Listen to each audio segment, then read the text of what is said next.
Israel series के second video में आपका स्वागत है। और आज के वीडियो में हम लोग इसराइल के जो खुफिया सर्विस है, जो उनके इंटेलिजेंस सर्विस है, उसके बारे में बात करेंगे। इसराइल अपने डिफेंस सिस्टम में तो काफ़ी अच्छी है ही, वर्ल्ड नंबर 1 पे आती है। अपने डिफेंस के साथ साथ इसराइल अपने खुफिया सर्विस, अपने इंटेलिजेंस सर्विस जिसका नाम मोसाद है, उसमें भी वर्ल्ड नंबर 1 पे आती है। तो इसराइल के मोसाद के जो प्रीवियस प्रोजेक्ट और प्रीवियस कारनामे हुए हैं वो काफ़ी बड़े रूप में हुए हैं और काफ़ी सरप्राइज करने वाले हुए हैं।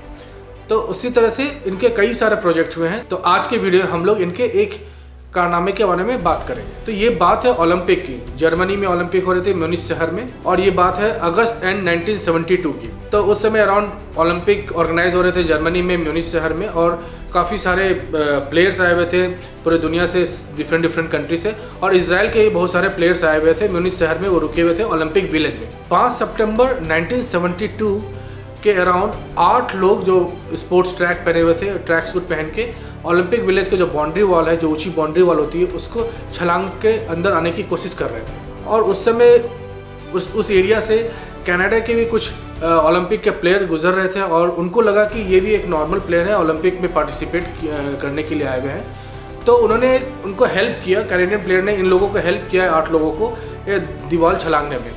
तो ये गलती से हुआ, अनजाने में हुआ, और कैनेडियन प्लेयर से, क्योंकि उनको पता नहीं था कि एक्चुअल में ये है क्या, क्योंकि उन्हें पता नहीं था कि एक्चुअल में ये है कौन। तो जब वो ओलंपिक विलेज में 8 लोग अंदर आ गए, तो उनको इन्फॉर्मेशन थी कि इजराइल के जो प्लेयर हैं वो किस किस रूम में, किस किस बिल्डिंग में रुके हुए हैं। तो वो डायरेक्टली उस रूम में गए, उस बिल्डिंग में गए, और सारे इजराइल प्लेयर को मारने लगे और गोलियाँ चलाने लगे, और उसमें से 2 प्लेयर की मौत भी हो गई। ये जो 8 ट्रैक सूट पहन के जो लोग आए थे, जो दीवार छलांग के अंदर आए थे ओलंपिक विलेज में, ये कोई प्लेयर नहीं थे, ये पैलेस्टीन लिबरल ऑर्गेनाइजेशन के मेंबर थे। और उनमें से कुछ लोग थे जो इजरायली प्लेयर को मारने आए थे या उनको बंधक बनाने आए थे। तो करीब 11 इजरायली प्लेयर को इन्होंने पकड़ा और उनको बंधक बना के रखा। कि थोड़ी देर बाद इनकी एक डिमांड आती है कि जो भी इजराइल के जेल में इनके 254 के अराउंड 240 या 254 के अराउंड जितने भी लोग, पैलेस्तीन लोग उसमें बंद हैं, उसे रिलीज़ किया जाए, उसे रिहा किया जाए। ये बात इजराइल की सरकार को मिलती है। उस समय के प्राइम मिनिस्टर गोल्डा मेयर थी, और उनको ये न्यूज़ मिलती है। और इजराइल में एक कॉन्सेप्ट बोलिए, या इजराइल में एक चीज़ है, इजराइल की कोई भी सरकार किसी भी तरह के टेररिस्ट ऑर्गेनाइजेशन से किसी भी तरह का कॉम्प्रोमाइज़ नहीं करती है, और उनकी कोई बात नहीं मानती है, चाहे कुछ भी हो जाए। तो इजराइल के जो प्राइम मिनिस्टर थे, उन्होंने भी ये मना कर दिया कि नहीं, कोई भी जो बंधक है पैलेस्तीन के, उसे रिलीज़ नहीं किया जाएगा। और ये देख के पूरे जर्मनी में घबराहट मची हुई थी, और जर्मनी के जो हेड हैं, जो उनके प्राइम मिनिस्टर है, वो भी काफ़ी परेशान थे कि अब ये होगा क्या, क्योंकि ओलंपिक ऑर्गेनाइज हो रहा है, उसके बीच में इस तरह का चीज़ होना एक पैनिक सिचुएशन क्रिएट कर देता है सारे प्लेयर में और इंटरनेशनल लेवल्स पे। तो फाइनली होता क्या है कि इजराइल के जो प्राइम मिनिस्टर या इजराइल के जो मेंबर्स हैं, वो बात करते हैं जर्मनी से, और उनको बोलते हैं कि हम लोग अपने इंटेलिजेंस सर्विस को भेजेंगे म्यूनिच में, और ये ऑपरेशन को करेंगे जिसमें प्लेयर को सेफली बाहर निकालेंगे और सारे टेररिस्ट को मार गिराएंगे। लेकिन होता है कि आप किसी भी देश में अपने इंटेलिजेंस सर्विस को बिना परमिशन लिए नहीं भेज सकते हो उस कंट्री के हेड से। तो जर्मनी ने मना कर दिया। जर्मनी ने बोला कि नहीं, ये ऑपरेशन हम लोग देखेंगे, और कोई भी बाहर से किसी भी तरह एजेंसी को मैं इसमें दखल अंदाजी करने का इजाज़त नहीं दूँगा। तो उसके बाद प्लेयर, जो भी 8 प्लेयर थे जिन्होंने बंधक बनाया था इजरायली प्लेयर को, उनको भी ये लग रहा था कि इजराइल कभी भी उनकी मांगे नहीं मानेंगे। तो फिर वो क्या करते हैं कि वो दो प्लेयर जो स्टार्टिंग में जो बंधक बनाने की प्रक्रिया में जो 2 प्लेयर को गोली लग गई थी, उनके लाश को बाहर रख देते हैं, और ये बोलते हैं कि अगर जो हमारे बात को नहीं माना जाएगा तो और सारे प्लेयर को भी हम लोग इस तरह से मार देंगे। लेकिन उसके बाद भी इजराइल गवर्नमेंट नहीं मानती है इनकी बातें, और फिर तो हार के जो भी 8 जो आए थे टेररिस्ट, उनको कुछ नहीं रहता है कि कुछ भी ऐसा डिमांड मनाने का इजराइल से। तो वो बोलते हैं जर्मनी के गवर्नमेंट को कि हमें एक सेफ पैसेज दो, फ्लाइट दो, और यहाँ से बस दो जो एयरपोर्ट तक ले जाए, ताकि हम लोग इन जितने भी इजरायली 8 प्लेयर हैं, इन लोग को बंधक बना के पैलेस्टीन या जहाँ भी वो ले जा सके। तो इसमें जर्मनी के गवर्नमेंट को थोड़ा आशा मिलती है, और जर्मनी के गवर्नमेंट को लगता है कि हो सकता है कि रास्ते में, जो भी एयरपोर्ट के रास्ते में या फ्लाइट में या चॉपर में, हेलीकॉप्टर में, कहीं भी उन्हें मौका जरूर मिलेगा इन टेररिस्ट से मुकाबला करने का, इन टेररिस्ट को मार गिराने का। और ऐसा वो करते भी हैं। जब एयरपोर्ट में ये 11 प्लेयर को लेकर जितने भी 8 टेररिस्ट वहाँ पहुँचते हैं, तो जर्मनी के जो शार्प शूटर वहाँ पे पहले से तैनात रहते हैं और वो हमला कर देते हैं टेररिस्ट के ऊपर। तो कुछ टेररिस्ट मर जाते हैं वहाँ पे, और जो टेररिस्ट बच जाते हैं वो वो फिर फ्लाइट के अंदर आके सारे जितने भी इजरायली प्लेयर थे उसको मार देते हैं। तो इजरायली प्लेयर सारे मर जाते हैं और सारे टेररिस्ट भी मर जाते हैं। ये बात इजराइल के लिए काफ़ी दुखद बात थी और इजराइल कभी इस डेट को भूल नहीं पाता। 5 सितंबर 1972 को हिस्ट्री में कभी भी भूल नहीं पाता है, क्योंकि उस दिन काफ़ी एक दर्दनाक घटना हुई थी इजराइल के प्लेयर के साथ। तो अब इजराइल के अंदर क्या होता है कि इजराइल को अब इस हमले का बदला लेना है और उसे देश में एक मैसेज ही भेजना है कि कोई भी इजराइल के खिलाफ हमला करेगा या इजराइल के खिलाफ आँख उठाएगा तो उसका क्या अंजाम होता है। तो इसके लिए इजराइल ने क्या किया कि उनके जो जिनसे उनकी लड़ाई चलती थी, उनके जितने भी दुश्मन मुल्क थे जैसे सीरिया और लेबनान, उस पर वो हमला करते हैं और उस हमला में करीब 200 लोग मरते हैं और काफ़ी आलोचना भी होती है इनकी इस कार्रवाई पे, क्योंकि वो 200 लोग में कुछ फ़लस्तीन लिबरल ऑर्गेनाइजेशन के थे, लेकिन बहुत सारे लोग जो बेगुनाह थे, जो नॉर्मल कॉमन पीपल थे, उनको भी निशाने में लाया गया था गलती से। तो लेकिन इजराइल को ये एक्शन लेना था ताकि एक मैसेज देना था अपने लोगों में भी। लेकिन ये एक्शन से इजराइल के गवर्नमेंट के अंदर ये नहीं था कि वो बदला हो गया है।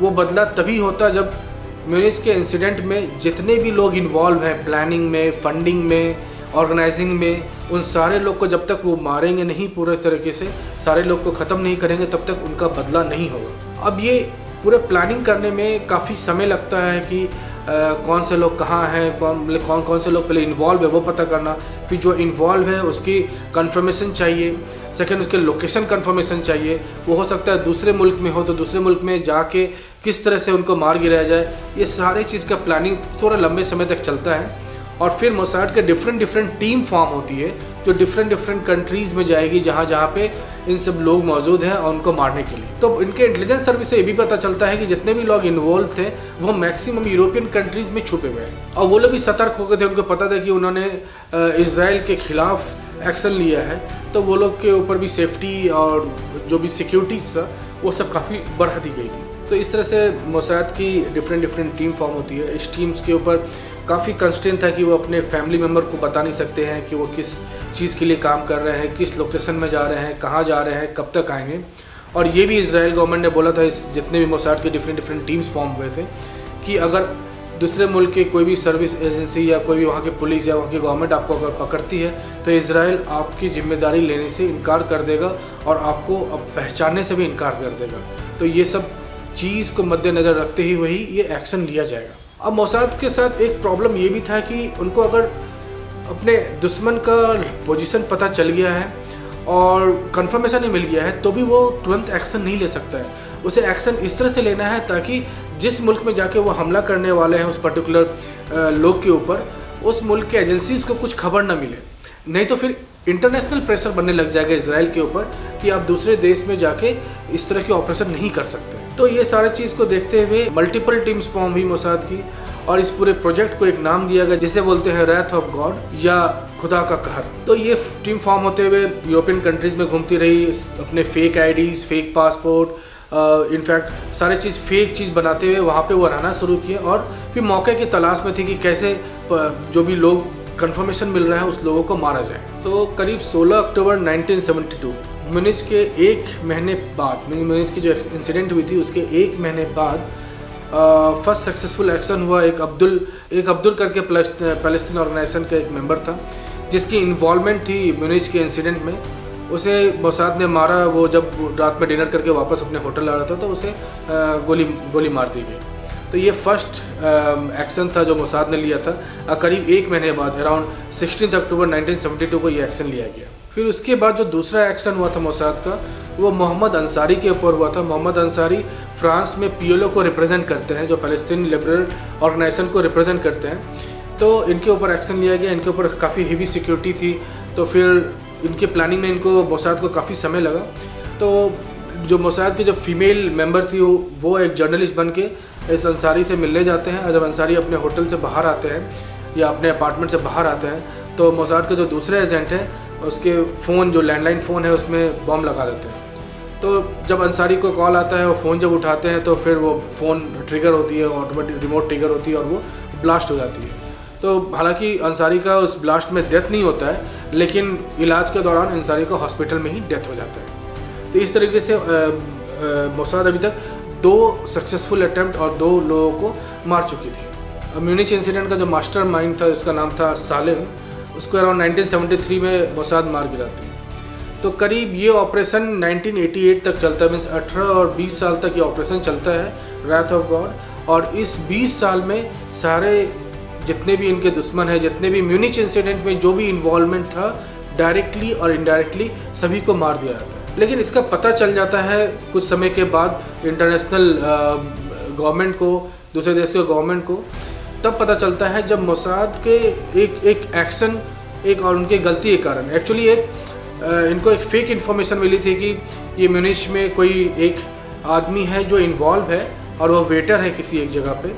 वो वहाँ पे जाके ये लोग एक्शन लेते हैं और उस वेटर को मारते हैं, लेकिन वो गलत आदमी था, वो उसका इन्वॉल्वमेंट नहीं था। और नॉर्वे की जो पुलिस थी इनके पीछे पड़ जाती है और कुछ एजेंट, जनरली 2 फीमेल एजेंट को पकड़ लेती है। और उससे पता चलता है कि मोसाद काफ़ी सालों से डिफरेंट कंट्रीज़ में जाके जो म्यूनिच के जो दुश्मन है, जो म्यूनिच के जो प्लानिंग मेंबर हैं, उन लोग को ढूंढती है, उनको आइडेंटिफाई करके उनको मार गिराती है। तो उस समय इंटरनेशनल प्रेशर भी बना था। तो फिर उस प्रेशर में इजराइल कुछ समय तक मोसाद की जो एक्टिविटी थी काफ़ी शांत हो गई थी, लेकिन ये कुछ समय तक ही हुई थी और उसके बाद फिर से मोसाद एक्टिव हो गया और अपने दुश्मनों को ढूंढ के मार गया है। तो करीब 1988 के एंड में ये सारे लिस्ट ख़त्म हो गए और सारे लोगों को मार दिया गया और प्रोजेक्ट यहाँ पे ख़त्म हो गया। तो करीब 20 साल लगा मोसाद को सारे मेंबर जो भी वर्ल्ड में किस भी कोने में हो, सारे को ढूंढ के इन्होंने मारा। तो इसलिए बोला जाता है मोसाद के जो करने का जो तरीका भी होता है, तो जैसे पर्टिकुलर ये प्रोजेक्ट की तरीका काफ़ी फिल्मी है और ये अपने दुश्मन को किसी भी देश में ढूंढ के निकालते हैं, उसे मार गिराते हैं। तो अगर आपको भी किसी और इस मोसाद की कोई और प्रोजेक्ट के बारे में जानना है या किसी और प्रोजेक्ट के बारे में डिस्कस करना है, वो मुझे कमेंट पे पोस्ट करें, मैं उस पर वीडियो बनाऊंगा। और फिर मिलेंगे हम लोग नए वीडियो के साथ मोसाद के कुछ और नए एक्टिविटीज़ और नए प्रोजेक्ट के साथ। तब तक के लिए अपना ख्याल रखें और अगर आपने चैनल को सब्सक्राइब नहीं किया तो प्लीज़ चैनल को सब्सक्राइब करें और वीडियो को लाइक करें। Thank you, good bye.